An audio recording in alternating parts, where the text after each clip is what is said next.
Welcome to episode 7 of Read with Steve. I'm Steve, and it's time to read. We're resuming where we left off with chapter 11. If you remember, we're now hearing the story from the monster's perspective. So here we go.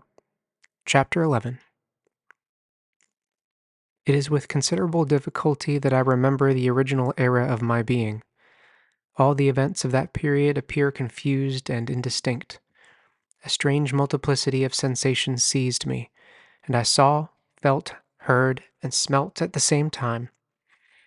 And it was, indeed, a long time before I learned to distinguish between the operations of my various senses. By degrees, I remember a stronger light pressed upon my nerves, so that I was obliged to shut up my eyes. Darkness then came over me and troubled me, but hardly had I felt this when, by opening my eyes, as I now suppose, the light poured in upon me again. I walked, and I believe descended, but I presently found a great alteration in my sensations. Before, dark and opaque bodies had surrounded me, impervious to my touch or sight. But I now found that I could wander on at liberty, with no obstacles which I could not either surmount or avoid. The light became more and more oppressive to me, and the heat wearying me as I walked. I sought a place where I could receive shade. This was the forest near Ingolstadt, and here I lay by the side of a brook, resting from my fatigue, until I felt tormented by hunger and thirst. This roused me from my nearly dormant state, and I ate some berries which I found hanging on the trees or lying on the ground. I slaked my thirst at the brook, and then lying down was overcome by sleep. It was dark when I awoke. I felt cold also, and half frightened, as it were, instinctively, finding myself so desolate. Before I had quitted your apartment, on a sensation of cold, I had covered myself with some clothes, but these were insufficient to secure me from the dews of night. I was a poor, helpless, miserable wretch. I knew and could distinguish nothing, but feeling pain invade me on all sides, I sat down and wept. Soon a gentle light stole over the heavens and gave me a sensation of pleasure. I started up and beheld a radiant form arise from among the trees. The moon, I gazed with a kind of wonder. It moved slowly, but it enlightened my path, and I again went out in search of berries. I was still cold when under one of the trees I found a huge cloak, with which I covered myself and sat down upon the ground. No distinct ideas occupied my mind. All was confused. I felt light and hunger and thirst and darkness. Innumerable sounds rang in my ears, and on all sides various scents saluted me. The only object that I could distinguish was the bright moon, and I fixed my eyes on that with pleasure. Several changes of day and night passed, and the orb of night had greatly lessened when I began to distinguish my sensations from each other. I gradually saw plainly the clear stream that supplied me with drink and the trees that shaded me with their foliage. I was delighted when I first discovered that a pleasant sound, which often saluted my ears, proceeded from the throats of the little winged animals who had often intercepted the light from my eyes. I began also to observe, with greater accuracy, the forms that surrounded me, and to perceive the boundaries of the radiant roof of light which canopied me. Sometimes I tried to imitate the pleasant songs of the birds, but was unable. Sometimes I wished to express my sensations in my own mode, but the uncouth and inarticulate sounds which broke from me frightened me into silence again. The moon had disappeared from the night, and again, with a lessened form, showed itself, while I still remained in the forest. My sensations had by this time become distinct, and my mind received every day additional ideas. My eyes became accustomed to the light and to perceive objects in their right forms. I distinguished the insect from the herb, and by degrees one herb from another. I found that the sparrow uttered none but harsh notes, whilst those of the blackbird and thrush were sweet and enticing. One day, when I was oppressed by cold, I found a fire which had been left by some wandering beggars, and was overcome with delight at the warmth I experienced from it. In my joy I thrust my hand into the live embers, but quickly drew it out again with a cry of pain. How strange, I thought, that the same cause should produce such opposite effects. I examined the materials of the fire, and to my joy found it to be composed of wood. I quickly collected some branches, but they were wet and would not burn. I was pained at this and sat still watching the operation of the fire. The wet wood which I had placed near the heat dried and itself became inflamed. I reflected on this, and by touching the various branches I discovered the cause and busied myself in collecting a great quantity of wood, that I might dry it and have a plentiful supply of fire. When night came on and brought sleep with it, I was in the greatest fear lest my fire should be extinguished. I covered it carefully with dry wood and leaves and placed wet branches upon it, and then, spreading my cloak, I lay upon the ground and sank into sleep. It was morning when I awoke, and my first care was to visit the fire. I uncovered it, and a gentle breeze quickly fanned it into a flame. I observed this also and contrived a fan of branches, which roused the embers when they were nearly extinguished. When night came again, I found, with pleasure, that the fire gave light as well as heat, and that the discovery of this element was useful to me in my food, for I found some of the offals that the travelers had left had been roasted, and tasted much more savory than the berries I gathered from the trees. I tried therefore to dress my food in the same manner, placing it on the live embers. I found that the berries were spoiled by this operation, and the nuts and roots much improved. Food, however, became scarce, and I often spent the whole day searching in vain for a few acorns to assuage the pangs of hunger.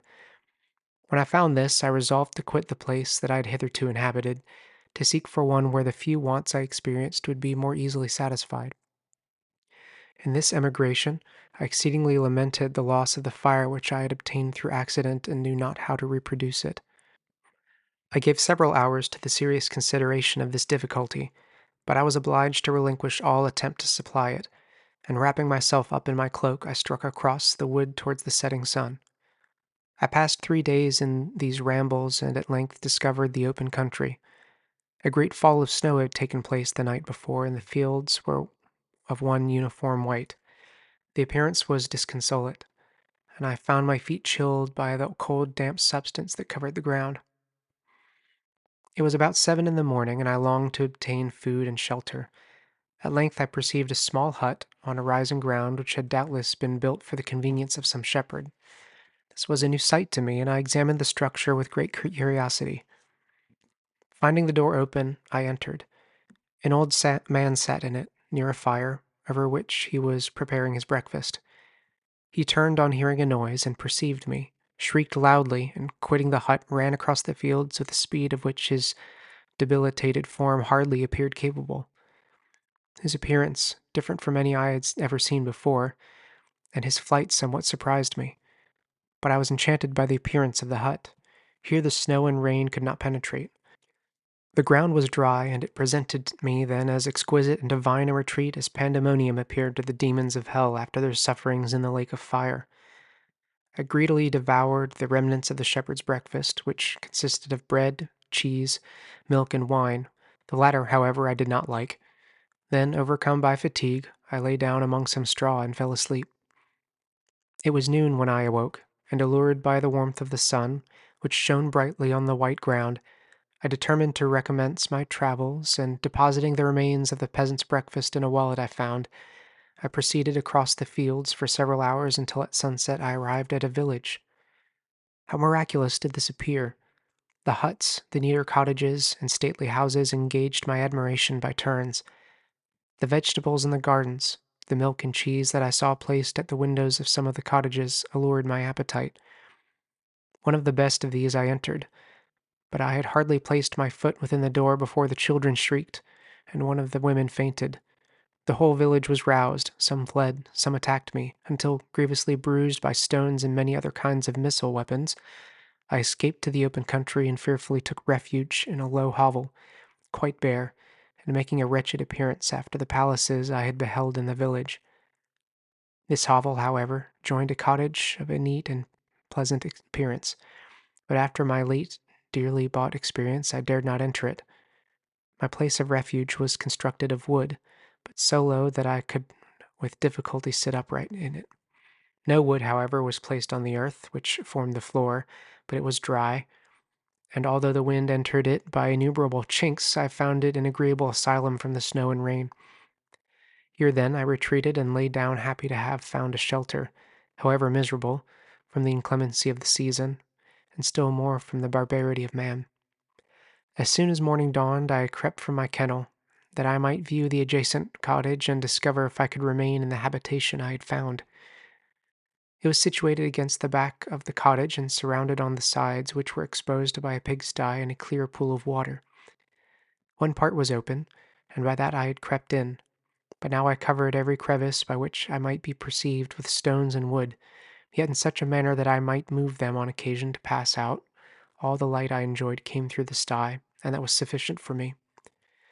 Having thus arranged my dwelling and carpeted it with clean straw, I retired, for I saw the figure of a man at a distance, and I remembered too well my treatment the night before to trust myself in his power. I had first, however, provided for my sustenance for that day by a loaf of coarse bread, which I purloined, and a cup with which I could drink more conveniently than from my hand of the pure water which flowed at my retreat. The floor was a little raised, so that it was kept perfectly dry, and by its vicinity to the chimney of the cottage it was tolerably warm. Being thus provided, I resolved to reside in this hovel until something should occur which might alter my determination. It was indeed a paradise compared to the bleak forest, my former residence, the rain-dropping branches and dank earth. I ate my breakfast with pleasure, and was about to remove a plank to procure myself a little water when I heard a step, and looking through a small chink I beheld a young creature, with a pail on her head, passing before my hovel. The girl was young and of gentle demeanor, unlike what I have since found cottagers and farmhouse servants to be. Yet she was meanly dressed, a coarse blue petticoat and a linen jacket being her only garb. Her hair fair was plaited but not adorned. She looked patient yet sad. I lost sight of her, and in about a quarter of an hour she returned bearing the pail, which was now partly filled with milk. As she walked along, seemingly incommoded by the burden, a young man met her, whose countenance expressed a deeper despondence. Uttering a few sounds with an air of melancholy, he took the pail from her head and bore it to the cottage himself. She followed, and they disappeared. Presently I saw the young man again, with some tools in his hand, across the field behind the cottage, and the girl was also busied, sometimes in the house and sometimes in the yard. On examining my dwelling, I found that one of the windows of the cottage had formerly occupied a part of it, but the panes had been filled up with wood, and one of these was a small and almost imperceptible chink through which the eye could just penetrate. Through this crevice a small room was visible, whitewashed and clean, but very bare of furniture. In one corner, near a small fire, sat an old man, leaning his head on his hands in a disconsolate attitude. The young girl was occupied in arranging the cottage, but presently she took something out of a drawer, which employed her hands, and she sat down beside the old man, who, taking up an instrument, began to play and to produce sounds sweeter than the voice of the thrush or the nightingale. It was a lovely sight even to me, poor wretch who had never beheld aught beautiful before. The silver hair and benevolent countenance of the aged cottager won my reverence, while the gentle manners of the girl enticed my love. He played a sweet mournful air which I perceived drew tears from the eyes of his amiable companion, of which the old man took no notice, until she sobbed audibly. He then pronounced a few sounds, and the fair creature, leaving her work, knelt at his feet. He raised her and smiled with such kindness and affection that I felt sensations of a peculiar and overpowering nature. They were a mixture of pain and pleasure, such as I had never before experienced, either from hunger or cold, warmth of food, and I withdrew from the window, unable to bear these emotions. Soon after this the young man returned, bearing on his shoulders a load of wood. The girl met him at the door, helped him to relieve him of his burden, and taking some of the fuel into the cottage, placed it on the fire. Then she and the youth went apart to a nook of the cottage, and he showed her a large loaf and a piece of cheese. She seemed pleased, and went into the garden for some roots and plants, which she placed in water and then upon the fire. She afterwards continued her work, whilst the young man went into the garden and appeared busily employed in digging and pulling up roots. After he had been employed thus about an hour, the young woman joined him, and they entered the cottage together. The old man had, in the meantime, been pensive, but on the appearance of his companions he assumed a more cheerful air, and they sat down to eat. The meal was quickly dispatched. The young woman was again occupied in arranging the cottage. The old man walked before the cottage in the sun for a few minutes, leaning on the arm of the youth. Nothing could exceed in beauty the contrast between these two excellent creatures. One was old, with silver hairs and a countenance beaming with benevolence and love. The younger was slight and graceful in his figure, and his features were molded with the finest symmetry, yet his eyes and attitude expressed the utmost sadness and despondency. The old man returned to the cottage, and the youth, with tools different from those he had used in the morning, directed his steps across the fields. Night quickly shut in, but to my extreme wonder, I found that the cottagers had a means of prolonging light by the use of tapers, and one was delighted to find that the setting of the sun did not put an end to the pleasure I experienced in watching my human neighbors. In the evening, the young girl and her companion were employed in various occupations which I did not understand, and the old man again took up the instrument which produced the divine sounds that had enchanted me in the morning. So soon as he had finished, the youth began, not to play, but to utter sounds that were monotonous, and neither resembling the harmony of the old man's instrument nor the songs of the birds. I since found that he read aloud, but at that time I knew nothing of the science of words or letters. The family, after having been thus occupied for a short time, extinguished their lights and retired, as I conjectured, to rest. Chapter 12. I lay on my straw, but I could not sleep. I thought of the occurrences of the day. What chiefly struck me was the gentle manners of these people, and I longed to join them, but dared not. I remembered too well the treatment I had suffered the night before from the barbarous villagers, and resolved, whatever course of conduct I might hereafter think it right to pursue, that for the present I would remain quietly in my hovel, watching and endeavoring to discover the motives which influenced their actions. The cottagers arose the next morning before the sun. The young woman arranged the cottage and prepared the food, and the youth departed after the first meal. This day was passed in the same routine as that which preceded it. The young man was constantly employed out of doors, and the girl in various laborious occupations within. The old man, whom I soon perceived to be blind, employed his leisure hours on his instrument or in contemplation. Nothing could exceed the love and respect which the younger cottagers exhibited towards their venerable companion. They performed towards him every little office of affection and duty with gentleness, and he rewarded them by his benevolent smiles. They were not entirely happy. The young man and his companion often went apart and appeared to weep. I saw no cause for their unhappiness, but I was deeply affected by it. If such lovely creatures were miserable, it was less strange that I, an imperfect and solitary being, should be wretched. Yet why were these gentle beings unhappy? They possessed a delightful house, for such it was in my eyes, and every luxury. They had a fire to warm them when chill and delicious viands when hungry. They were dressed in excellent clothes, and still more, they enjoyed one another's company and speech, interchanging each day looks of affection and kindness. What did their tears imply? Did they really express pain? I was at first unable to solve these questions, but perpetual attention and time explained to me that many appearances, which were at first enigmatic. A considerable period elapsed before I discovered one of the causes of the uneasiness of this amiable family. It was poverty, and they suffered that evil in a very distressing degree. Their nourishment consisted entirely of the vegetables of their garden and the milk of one cow, which gave very little during the winter, when its masters could scarcely procure food to support it. They often, I believe, suffered the pangs of hunger very poignantly, especially the two younger cottagers, for several times they placed food before the old man when they reserved none for themselves. This trait of kindness moved me sensibly. I had been accustomed during the night to steal a part of their store for my own consumption, but when I found that in doing this I inflicted pain on the cottagers, I abstained and satisfied myself with berries, nuts, and roots which I gathered from a neighboring wood. I discovered also another means through which I was enabled to assist their labors. I found that the youth spent a great deal of each day in collecting wood for the entire family fire, and during the night I often took his tools, the use of which I quickly discovered, and brought home firing sufficient for the consumption of several days. I remember the first time that I did this, the young woman, when she opened the door in the morning, appeared greatly astonished on seeing a great pile of wood on the outside. She uttered some words in a loud voice, and the youth joined her, who also expressed surprise. I observed with pleasure that he did not go to the forest that day, but spent it in repairing the cottage and cultivating the garden. By degrees, I made a discovery of still greater moment. I found that these people possessed a method of communicating their experience and feelings to one another by articulate sounds. I perceived that the words they spoke sometimes produced pleasure or pain, smiles or sadness, in the minds and countenances of the hearers. This was indeed a godlike science, and I ardently desired to become acquainted with it. But I was baffled in every attempt I made for this purpose.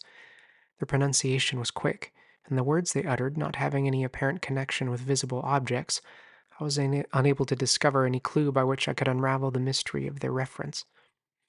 By great application, however, and after having remained during the space of several revolutions of the moon in my hovel, I discovered the names that were given to some of the most familiar objects of discourse. I learned and applied the words fire, milk, bread, and wood. I learned also the names of the cottagers themselves. The youth and his companion had each of them several names, but the old man had only one, which was father. The girl was called sister or Agatha, and the youth Felix, brother or son.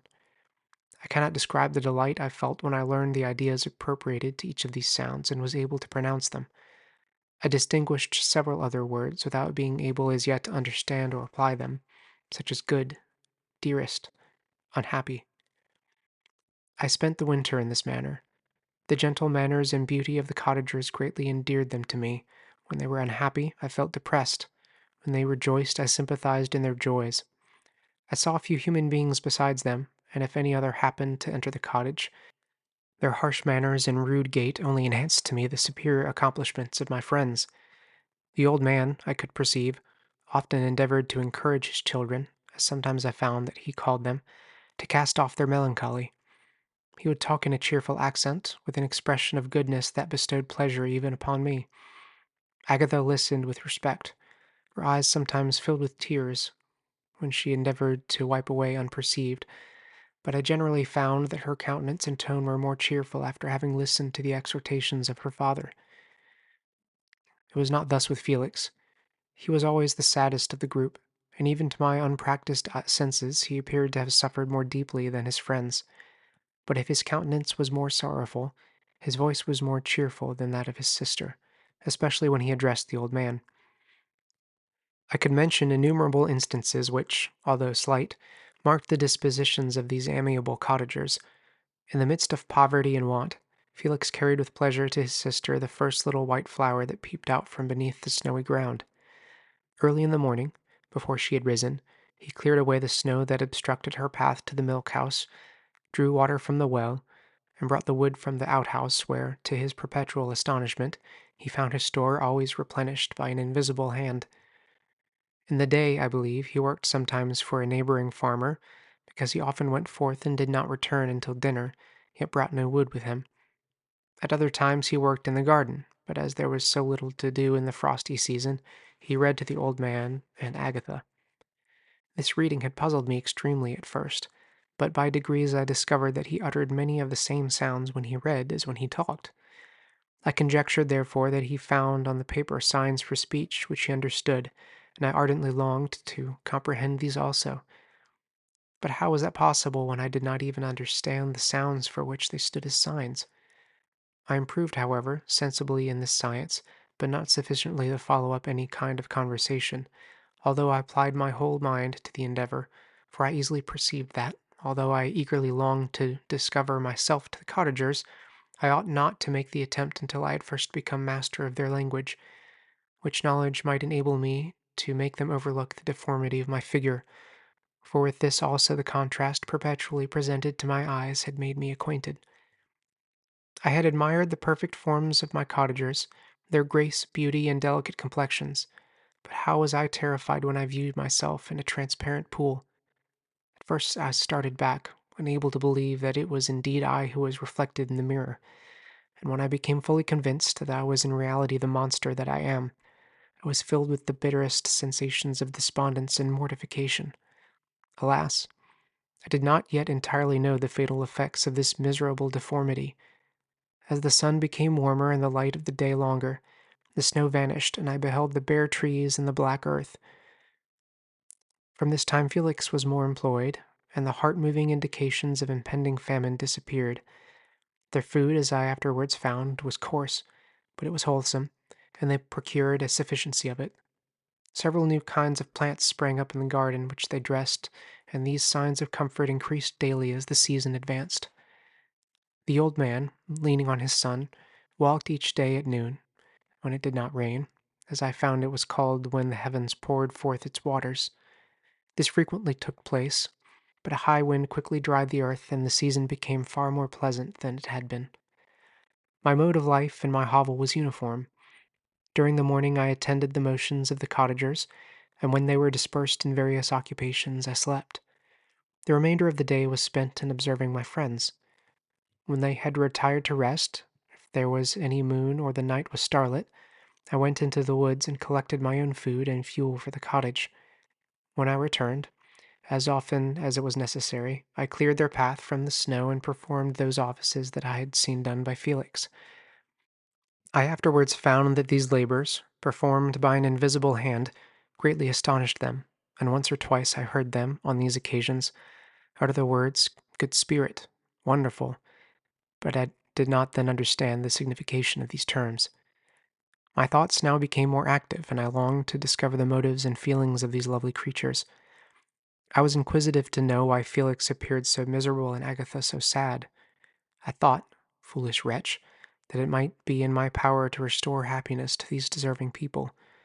When I slept or was absent, the forms of the venerable blind father, the gentle Agatha, and the excellent Felix flitted before me.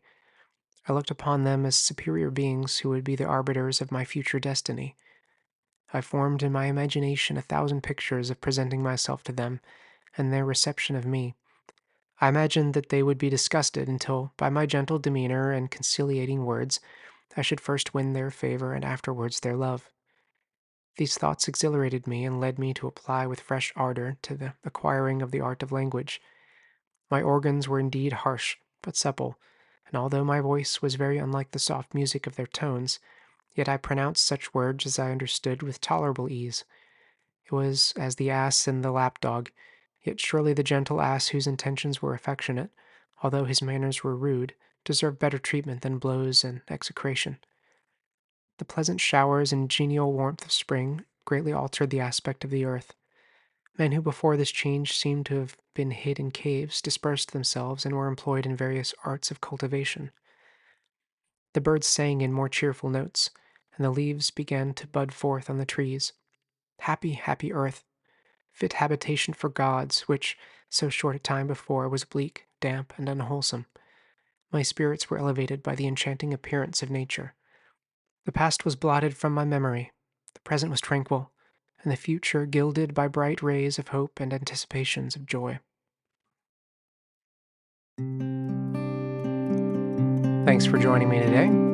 I'll see you next time as we continue with Chapter 13 of Frankenstein. Bye.